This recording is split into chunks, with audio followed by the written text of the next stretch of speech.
एक ऋषि का ऐसा भयानक श्राप जिसने हनुमान जी की माता को स्वर्ग से उठाकर एक पल में बंदरिया बनाकर धरती पर फेंक दिया। कहानी शुरू होती है स्वर्ग की अप्सरा पुंजिक स्थला से। उस समय पृथ्वी पर महान ऋषि दुर्वासा कठोर तपस्या कर रहे थे। देवताओं के राजा इंद्र को डर लगने लगा कि कहीं ऋषि अपनी तपस्या की ताकत से इंद्रदेव से भी ज्यादा शक्तिशाली न बन जाएं और इंद्रलोक पर राज न कर लें। अपनी कुर्सी बचाने के लिए देवताओं के राजा इंद्र ने पुंजिक स्थला को आदेश दिया कि पृथ्वी पर जाओ और दुर्वासा ऋषि का ध्यान भटका दो।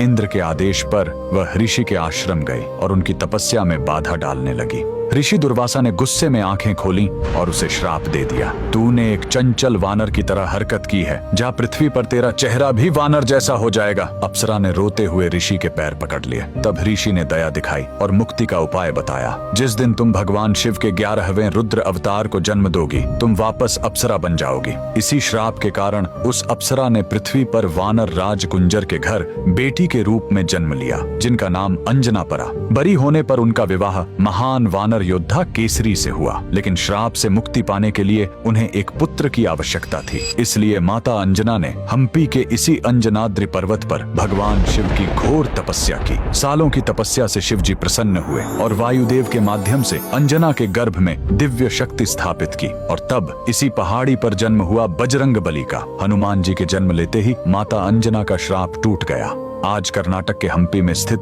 यह अंजनाद्रि पर्वत इस पूरी घटना के गवाह है। 575 सीढ़ियां चढ़कर आज भी भक्त उस पवित्र जन्म स्थान के दर्शन करने आते हैं। पवन पुत्र हनुमान के लिए कमेंट्स में जय बजरंगबली जरूर लिखें।